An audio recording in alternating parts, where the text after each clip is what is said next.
Hello friends, and thank you for watching. Today we have a special interview. We're going to learn about what it was like to be a pro-life Adventist defender of the Sixth Commandment activist back especially during the 1980s and 1990s. Now, you may remember the gentleman next to me. His name is? Doug Yowell. Doug Yowell. We interviewed him several years ago. If you want to see that interview, you can find that in the link down below. He was also involved in the Adventist pro-life scene back in the late 1980s, 1990s, and has continued until today. But today we have a special guest.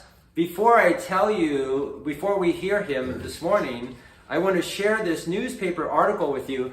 The guest that you are about to hear from today was arrested at least 6 different times, and he went to jail 3 different times for defending the right to life and standing up for the Sixth Commandment and unborn children. And there was an article published in the Southern California Times, Christian Times, in July 1992. You can see this on your screen. A man is being arrested at a peaceful pro-life demonstration, and the police are manhandling him and the other protesters there, demonstrators. And so the man that you see in this picture is the man that we will be interviewing today. His name is Pastor George Lawson. We are here in Southern California in the Loma Linda, what's this city? Moreno Valley area. So at this time, I want to introduce Pastor Lawson to you. George, thank you so much for spending time with us today. It's a privilege and an honor. Yes, okay. Sir. I think this is going to be a lot of fun stories, interesting, helpful stories that we'll hear. Let's begin, Pastor George, if you can just tell us briefly how and when you became an Adventist, and then kind of tie together how you later learned about the abortion issue. You previously mentioned that you were, before this time, very pro-abortion, but that changed. So kind of give us the backstory to that, and however you want to tell it. Sure. Well, as far as becoming an Adventist, I was, my career at that time was delivering ice cream to grocery stores. And every day I'd have to call in an inventory and for the next day's deliveries. And at a payphone booth, I know most folks may not even know what a payphone is, but at a payphone booth, when I called in my order, What's that? There was a postcard for a free Bible. And I thought, well, this is, everybody can use another free book. Yeah. So I sent it in. Little did I know that eventually I would get a door knock, and there was a pastor at the door who said he had come to bring my Bible. I said, well, that's awfully kind of you, but you could have mailed it. Yeah. And he said, no, in fact, I'd like to go over it with you. Do you mind if we do some Bible studies? It was through that process that I learned of Adventism.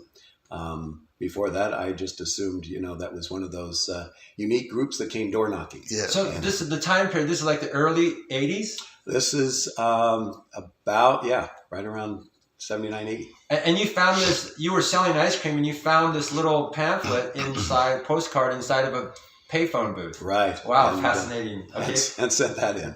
And so it was through that process that I learned more about Adventism, became an Adventist, and was baptized at the Redlands Church, actually. Okay. And it is there that I met my wife and raised my kids for quite a few years in Adventism.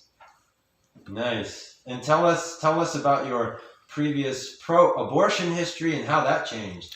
Well, I'd always assumed and lived by the fact that abortion was just another birth control measure, and in fact was an opportunity for folks to not have responsibility for poor choices they might have made.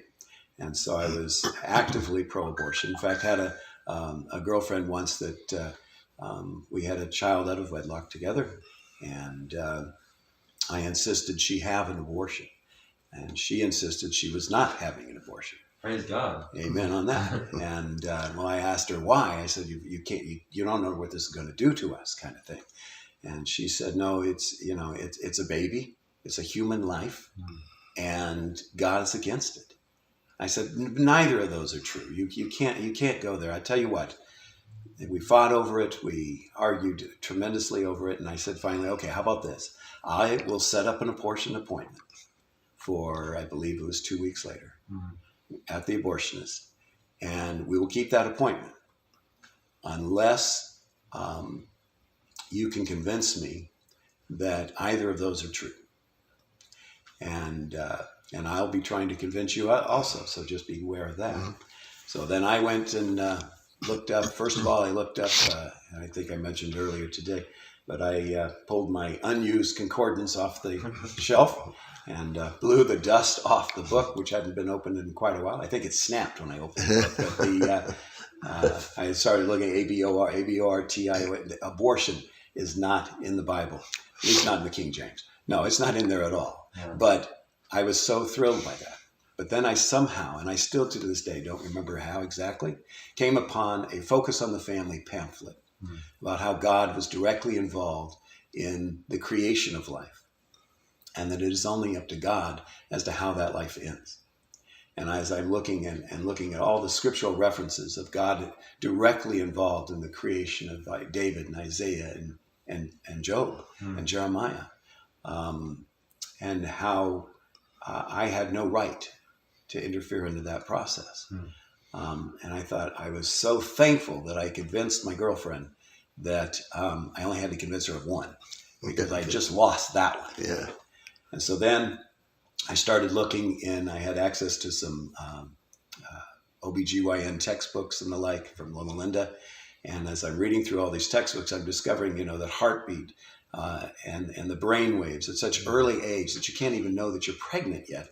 And already the child inside the womb has functioning brain waves and functioning heartbeat and fingerprints and DNA and everything else that one would identify with a human being was already there. This was all new to you. All brand new to me. Oh, yeah. And so I not only had to come to grips with the fact that I was wrong, which I didn't want to admit. Easy for you to say. Not easy for me to say.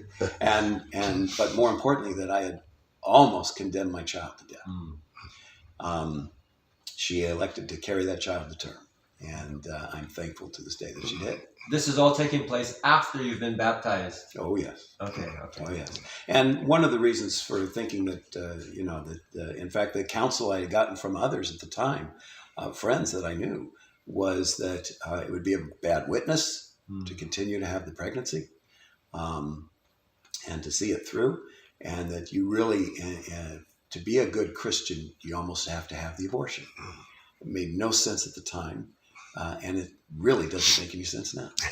I want to take a moment to kind of stop and explain that a little bit more. So you are a baptized member of the Adventist Church, and she gets pregnant and wants to keep the child, and you're getting feedback from within the Adventist community that, hey, maybe this isn't the best idea for you, or maybe explicitly telling you, I don't know what language they would have used, maybe under the umbrella of stewardship or something, that, hey, there's good reasons why you should not carry through with this pregnancy. Is that correct? Right. And I never use the word abortion, but termination, and they use all kinds of euphemisms for it. Interruption of pregnancy. Interruption of pregnancy, yeah. It was, thankfully, we elected not to carry through, and we canceled that abortion appointment. You had made the appointment, though, right? I did make the appointment. Okay, all right. And it was from there that I then became more and more pro-life. Okay. And because of that, I wanted to associate with other pro-life Adventists. Okay.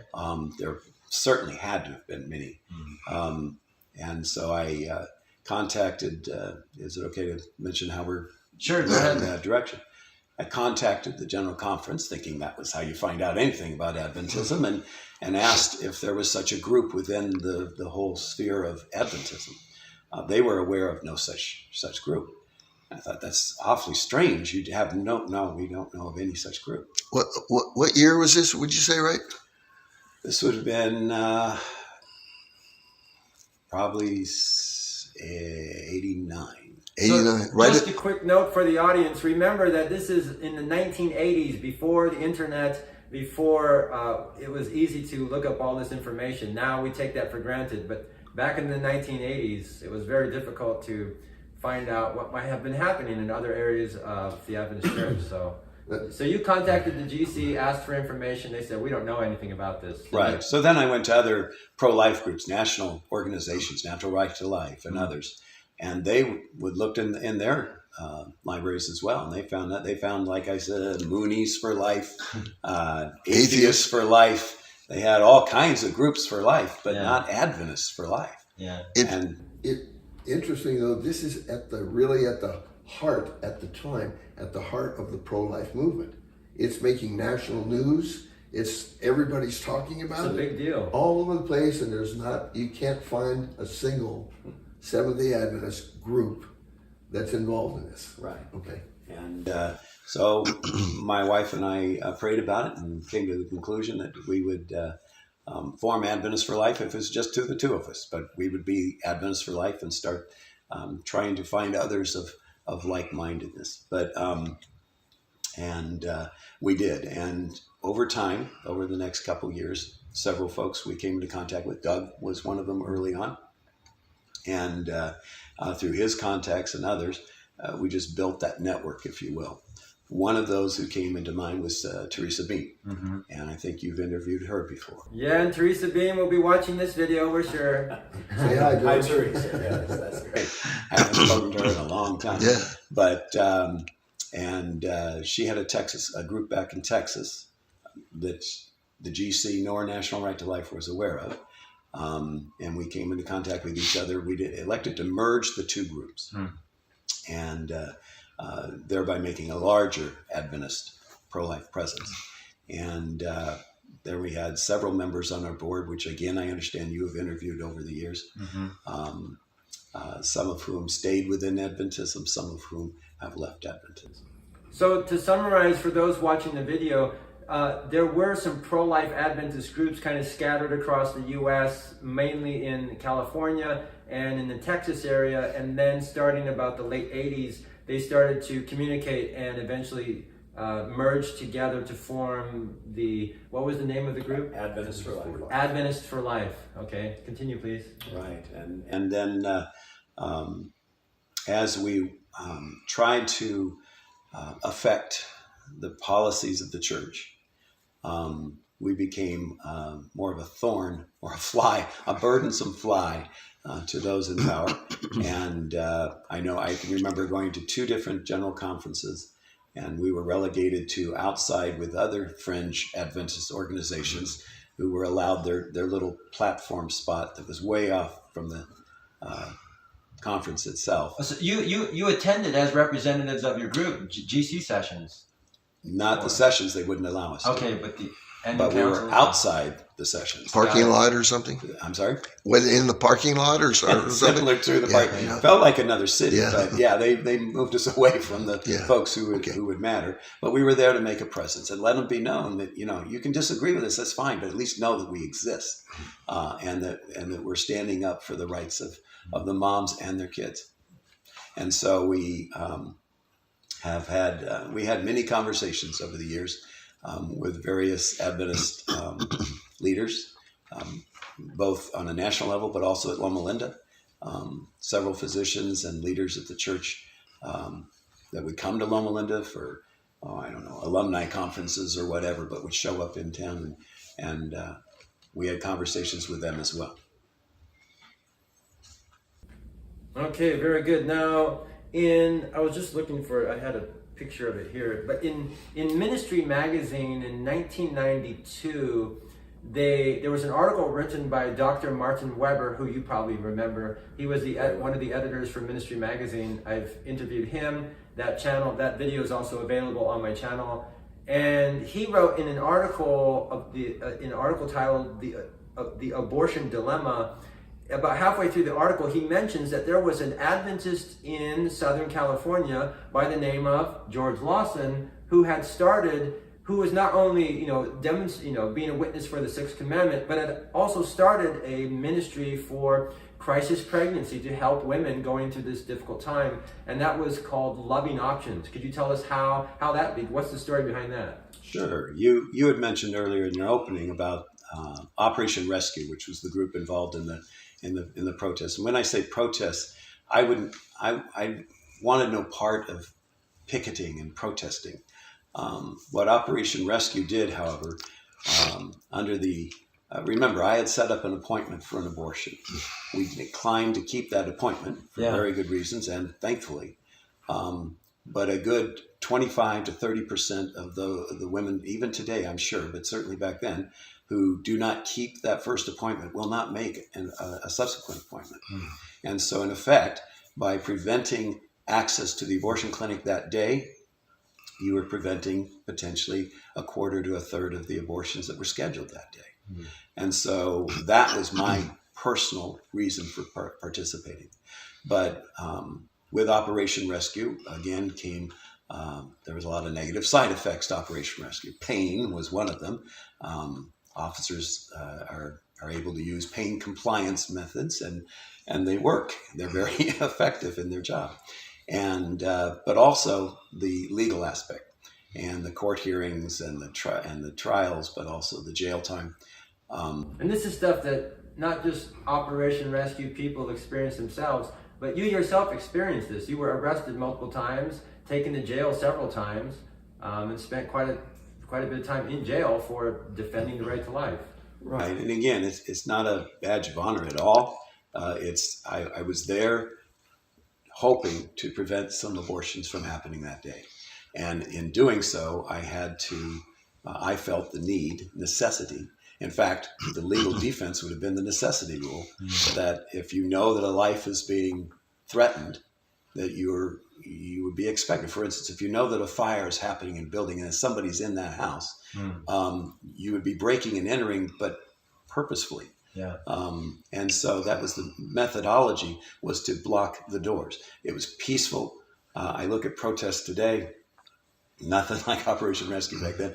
We were very peaceful, nonviolent, and passive, basically. And but we still went to jail. I risked arrest 10 times, was arrested 6 of those 10 times, and got jail time for 3 of those. Some of the arrests, I believe the balance of those I got away with the time served while I was awaiting trial. And then for the last one that I participated in, the judge offered me a couple choices. I could go for a year in state prison. They had me on video directing traffic, if you will, moving people closer to the door as they were being arrested. Others I moved towards the door. And because of that, they considered me a leader in Operation Rescue. And so they were trying to get me, the prosecutor really wanted to get me into a state prison for that purpose. And so the judge offered me a year at state prison or 60 days at county jail. But with that one comes a 3-year probation. With that 3-year probation, the judge told me flat out, you break a traffic infraction and you will be in state prison. So I looked to those who were in the audience, my friends and the like, who had come up to support me for what I should do. Saw my wife in the background, who was pregnant with my second child at the time. I had there was no doubt in my mind what I was going to do. So I took the 60 days with the 3-year probation, but I immediately felt immediate guilt that I had abandoned these moms and their children. And how could I do that for my convenience sake? And then someone suggested, well, you don't actually have to go to jail to prevent. You can do other things to help.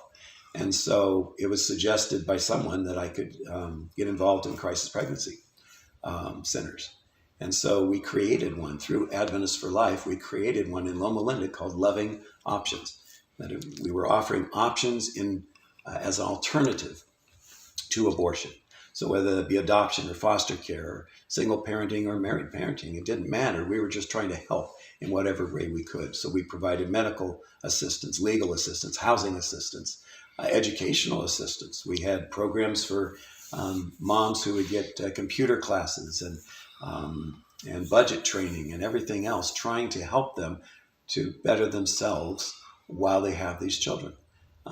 And could you tell us the geographical location? This is in the Loma Linda or greater area surrounding? Right. And it's near to an all-red clinic. Can you tell us? Right. Dr. Allred, I hesitate to use the phrase Dr. Allred, but anyway, Family Planning Associates had an abortion clinic there in San Bernardino, just outside Loma Linda city limit.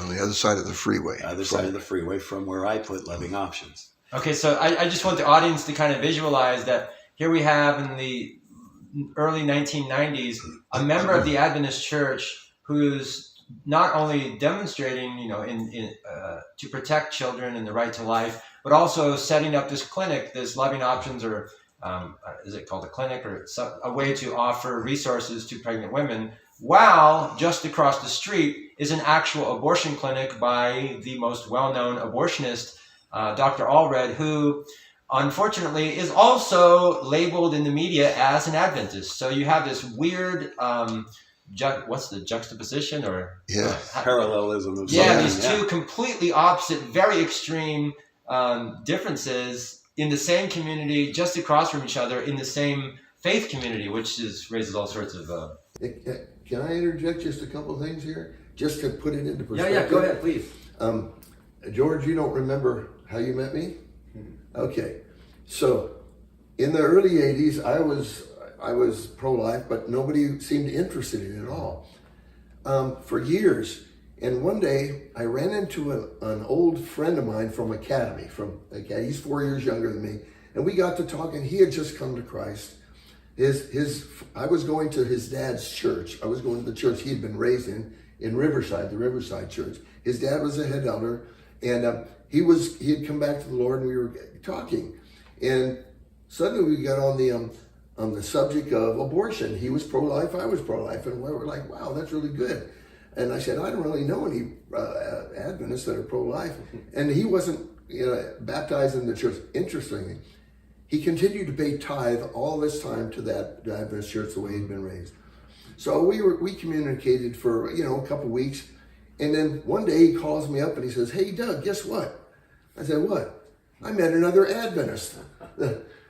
He was a part of Operation Rescue, and he met George, and the two of them connected. Got it. And that's how he gave me George's number, and I called George, and then the rest is history. So it's a fellow Operation Rescue participant who connects you. Right. Got it. Okay. He came. And just another addition, I don't know if George remembers this, but this always stuck in my mind. Loving Options was actually kind of officially okayed in my mother's living room in Grand Terrace. Dr. Viemeister, Dr. Viemeister, and the other, and I cannot remember his name. He's not with us anymore. But you guys agreed on it. We prayed on it, and you launched it. So that's it required. It was bigger than any one individual could be. Yeah. And so it required a full set of skill sets, and including Dr. V and others that could come alongside. We did offer. You said whether it could be a clinic or not. We were very careful, as even today, because now the language you use, crisis pregnancy centers are being attacked as being bogus clinics and all that, which is totally incorrect. Because now, at the time, we could not afford ultrasonography, but we did have a fetal Doppler, a heart monitor, and I had nurse midwives and OBGYN residents who were participating and would do exams on the young ladies. So if they had no insurance, they were at least getting prenatal care and the like. So it was clinic in that sense. And we did have a medical covering. We had a OBGYN. I'm trying to remember, he was involved with the county hospital system, but he was our oversight physician. And so it was truly above board, as any crisis pregnancy center is today, I'm sure. But we offered many services. I can remember one young lady, it was her 11th pregnancy. And so I had set her up with... she had several miscarriages, several abortions, several live births. Wow. And I'd set her up for some computer classes. And I called her up one day for just a reminder, computer classes were starting next week. And she hemmed and hawed and finally blurted out, "I did it." And I knew what she meant, but I had to continue asking, you did what? And she said, I terminated the pregnancy. I aborted my baby. And then we discussed, that trauma that could come alongside that. Yeah. Whether she's facing it now or will. She says, I'm facing it now. And I said, well, we have programs for that. Don't worry about that. We prayed together. And I said, before I leave, though, I want to make sure, are you still okay on attending the computer classes next week? And there was total silence on the other end. And she said, I don't get it. I just told you I killed the baby, and yet you still want me to take the computer classes. I said, you still need the computer classes. Yeah. You've got live children right now at home that need you and need you to be better prepared for leading your life and theirs. And so she was blown away that she thought all pro-lifers were interested in was saving that child, not saving the family. What's different also between Loving Options and Operation Rescue, we had counselors that were available in Operation Rescue too. I don't want to minimize that, but when you, as a crisis pregnancy center, we can walk alongside that young lady as she's going through the pregnancy. And so many of them became Christians, following Jesus Christ as their Lord and Savior because of the interaction they had with the Crisis Pregnancy Center. Now, earlier you were talking about the numbers. Are we talking about like one girl a month comes into your location, or 2 a week, or what? Give us an idea of the quantity of women that you interacted with through your ministry. Well, reverse engineering the thing, I guess I could get daily numbers, but I do know that we averaged over the 10-year period that Loving Options existed, 500 moms who were in the program. In other words, who we were assisting with.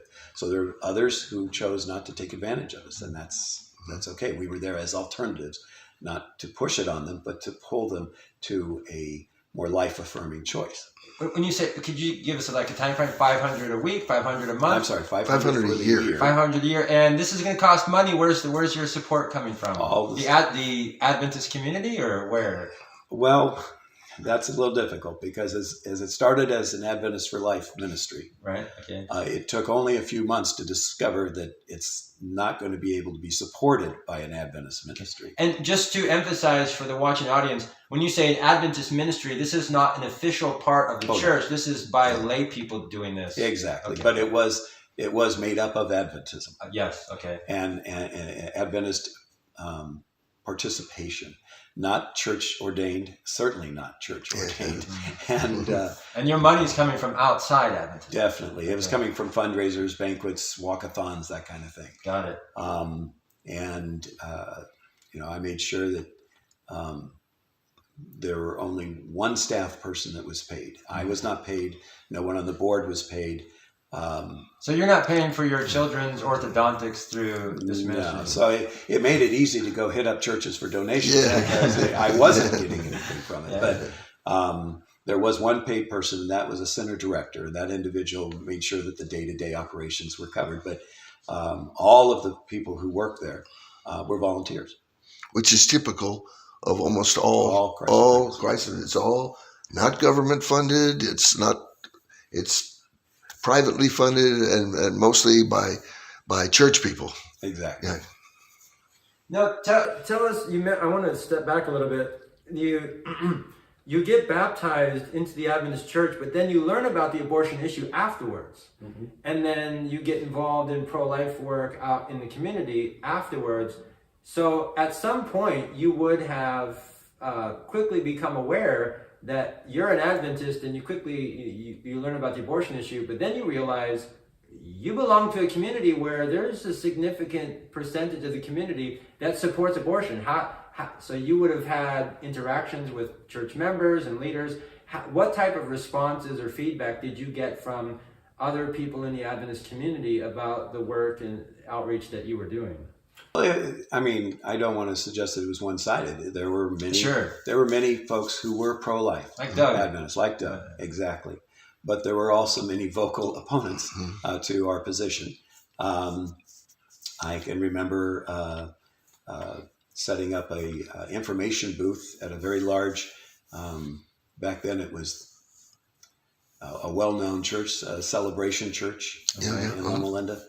And they allowed me, the pastor, Dan, had allowed me to set up an information booth there.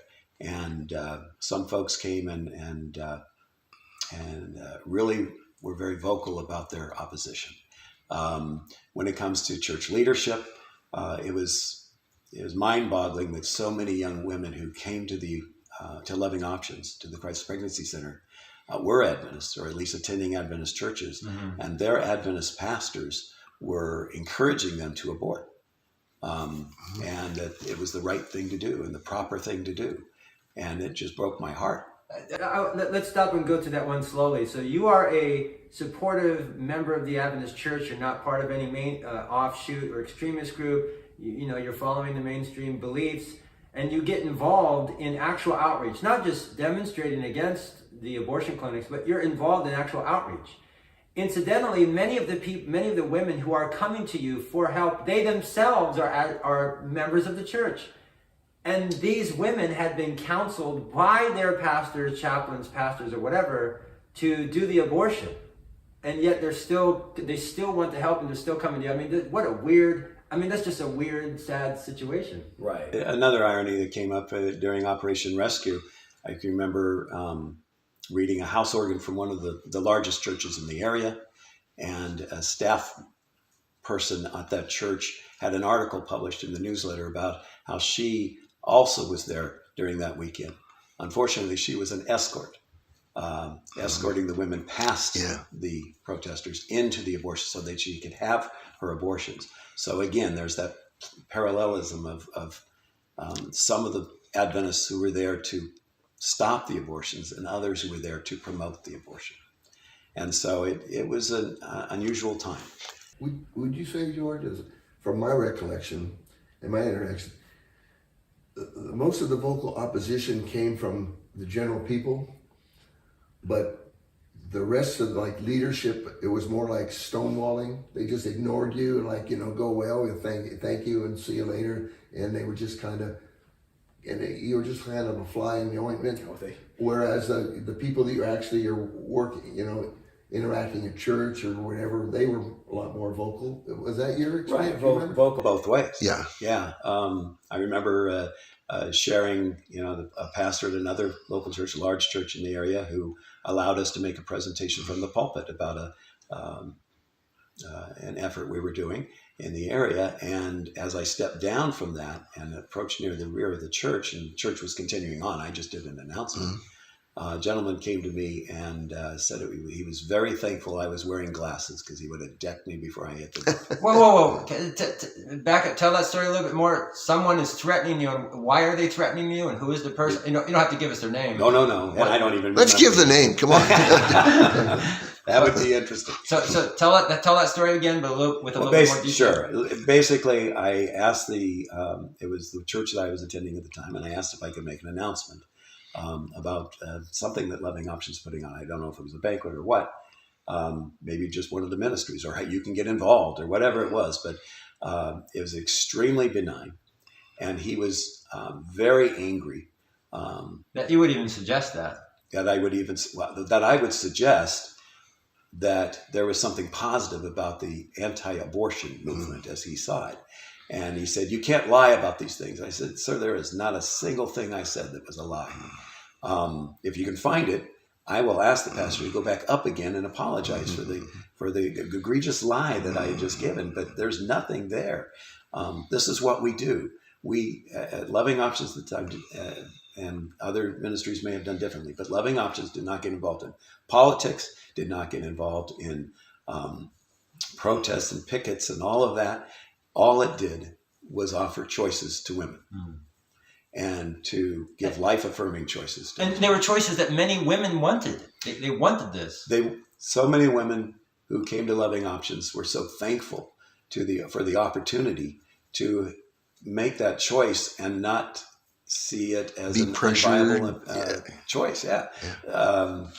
We had every now and then we would put on a Mother's Day banquet for some of these single moms. And I've had moms come up to me afterwards and said, even though I'm carrying this child, my mom or my dad, my brothers and sisters, they don't want to have anything to do with it.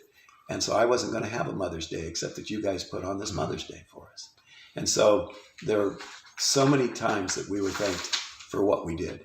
I can remember another time where a young lady came to Loving Options. We had moved from Loma Linda at the time to Moreno Valley, and a mom came in and said, "Is George Lawson here?" And I thought, great. Yeah, well, I'm in for something. Okay, yes, I'm here. And she said, and she's got 2 kids in tow, one in her arms and one behind her and all that. And I thought, here it goes. Like, yes, ma'am, I'm George Lawson. Well, you probably don't remember me, but except you and I had a conversation, and she hands me this baby that was probably 4 or 5 years old at the time, and said, this child would not be here today. Wow. So I got to hold a child. Usually you don't get that. Usually you know that a child survived because of it. But in this case, I got to hold the baby that was there because God used me at sometimes 4 or 5 years earlier to intercede on behalf of the child. Wow. Praise God. Yeah, great What story. an awesome story. Wonderful.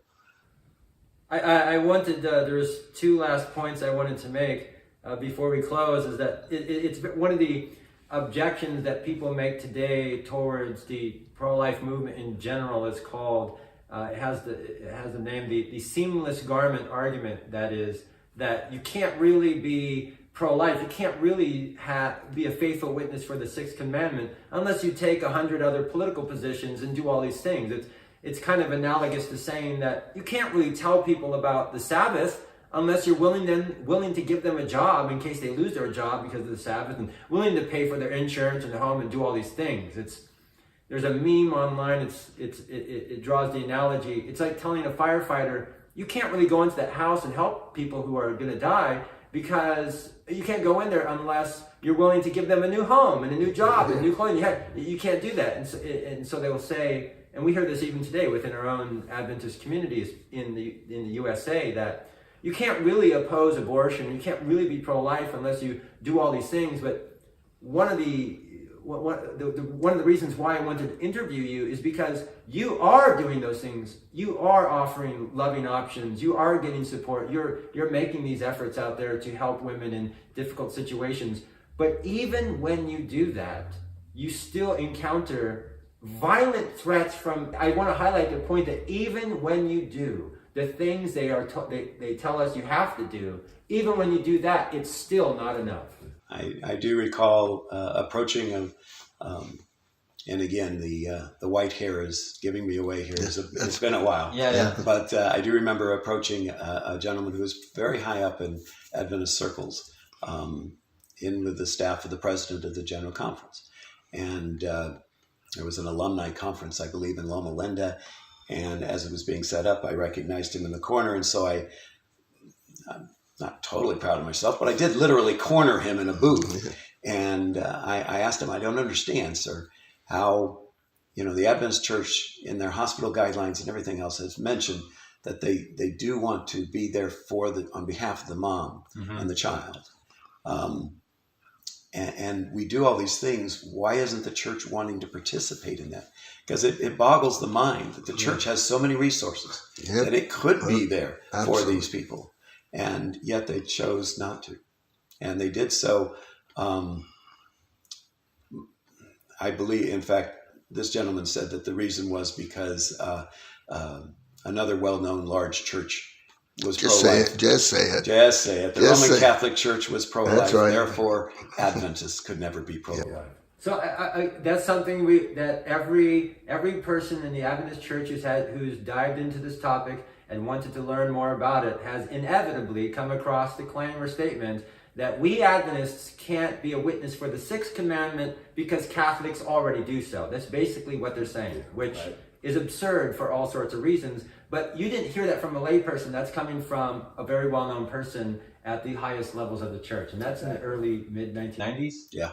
Okay. Mm-hmm. And so it was eye-opening, to say the least, and very disheartening, and played a large part. Eventually, I did leave Adventism. And around what year? Now we're really before or after 2000? After. Okay, after 2000. You can call a family member. I'm sorry? You can call a family member and ask. You call Karen. Yeah. But it came down to the fact that the Sabbath was very important to me. Many of the aspects of Adventism were important to me. But I couldn't get past the idea that a church that made a big deal about everyone else being 9 commandment keepers were they themselves only 9 commandment keepers. That the hospital room that at one point helped a child that was premature, it was a premature delivery, and gave it life, hours before or hours after would be used to take a life.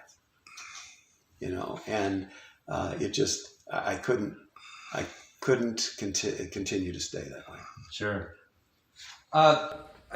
One last. I have two last stories.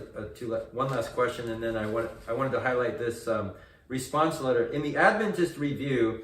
I'll put this on the screen for those of you that the Seventh Day Adventist Review published an article, Seventh Day Activists, by Roy Adams, and this is dated February 4th, 1993. So this is during the heyday of the emphasis on abortion. 32 years ago. Seems like just yesterday. A lot of yesterdays. I'm not going to read the whole article, but he talks about things like temperance and stuff, and he says a little bit about abortion. He said, let's stay with the question of abortion for a minute. How could a debate of such intensity and on an issue of such magnitude fail to raise certain basic questions in the mind of anyone with even the slightest interest in theology or philosophy or ethics? As protesting anti-abortionists saw it, theirs was a struggle of life or death, a struggle with no lesser goal than to halt what they perceived as the mass murder of unborn babies. On the other hand, abortionists and their sympathizers expressed the deepest outrage over what they saw as an effort to sabotage and destroy the most basic and sacred right of the individual person, the right to decide what to do with one's own body and anything with it. Anyways, he continues, and I'll put a link so people can read the article in full. But you responded in February. So the article is February 4, 1993. You respond a few weeks later, and I'll read a little bit, and then you can read a specific paragraph here. So George Lawson writes, and I'll put this on the screen as well. I'm not going to read it all verbatim, just summarize it. You write to Adams and you say, "Dear sir, I found this article welcome, long overdue, and refreshing. It did reflect, however, a gross misunderstanding of Adventists and abortion activism. Many Adventists have been active in the abortion debate. For years, our Parole Department, Religious Liberty, has been proclaiming that anti-abortion legislation is a threat to religious freedom and a precursor to national Sunday laws." We hear the exact same thing today. This is not new. Several some ways it's worse. Several well-known Adventist attorneys have submitted legal briefs to the U.S. Supreme Court seeking to block abortion restrictions. I've covered that in a previous video. A prominent SDA physician serves as a leading abortion rights proponent in Boise, Idaho. I also have a video on that. Last year, a delegation of students, faculty, and staff from an SDA college, which was then Columbia Union College, now Washington Adventist University, joined, I also have a video on that, other abortion proponents at a pro-abortion rally in Washington, D.C. Remember that?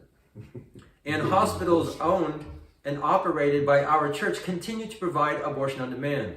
Meanwhile, we Adventists who are actively opposing abortion and ministering to its many victims must do so not only at the risk of our legal standing, but our Christian reputation as well. And this, despite the fact that our Adventist pioneers were openly and passionately opposed to abortion. Now, I would like you to read this paragraph, "We are received," and I would like the audience to appreciate that what we experience, what is being experienced even today, is not new. This was happening way back in the early 1990s, and you read this paragraph, "We are received." Try to get loudly. Yes, sir. Excuse me. "We are received by our own church with suspicion and embarrassment, criticized for eroding the wall of separation, encouraged to stop diverting attention from the gospel, and ostracized for causing division among the brethren. So we labor alone and in relative anonymity for the sake of Christ to oppose an evil that so cavalierly destroys millions of living, growing human beings each year, and without conscience wounds the souls of countless others." Thank you. So, I wanted to read this letter to emphasize that pro-life Andrew and his videos from 2017 onward, nothing about this is new at all. What is happening today happened way back then. And you probably could tell many stories. People will often criticize me as being not polished enough or smooth enough with my words or not educated enough, or maybe the tone of my tone or language isn't as people want it to be. But you yourself, Doug, and many others were doing the exact same work back then, and you were polished and professional and peaceful, and you did all those things that people require of me today. But even then, the response was still the same. Mm-hmm. Amen. And it was you would think it'd be an unusual time, but apparently it continues on. Yeah.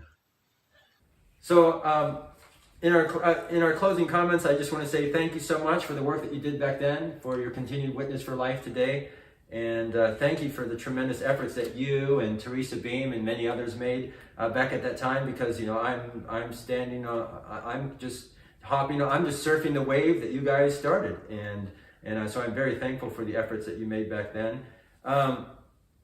Based upon your knowledge of God and your knowledge of the scriptures, do you think it is sustainable for a people to claim to be representatives of God and his great love, while simultaneously claiming that it should be okay for a woman to legally destroy her unborn child? Do you think that's sustainable? Not only unsustainable, it's untenable. It's not representative of God's word. God is directly involved in the creation of life, in the sustaining of life, and for us to assume that we somehow have a more and higher position in the matter is certainly untenable. And I would the vicar of Christ on the earth when it comes to unborn life. Right. It just I would encourage anyone who holds that position to research it, as I had to do all those many years back. Find out what God says about life, the creation of life, who creates life, who is involved in the cessation of life. Find out what is involved. We now know so much more even than we knew back then. But find out what's involved inside the womb. What's going on with that little life? And then try to see how God would have you fit into that picture. I had so many people who would tell me, I could never do Operation Rescue. And I said, that is totally fine. But what are you willing to do? Yeah. What are you willing to do? Pastor Lawson, thank you so much for your efforts. Thank you so much for spending time with us today. And so we'll close with that question. My friends, my brothers and sisters, that's the question for you today. What are you willing to do? What are you willing to do? I want to thank you so much. God bless you, and thank you for watching. Have a great day.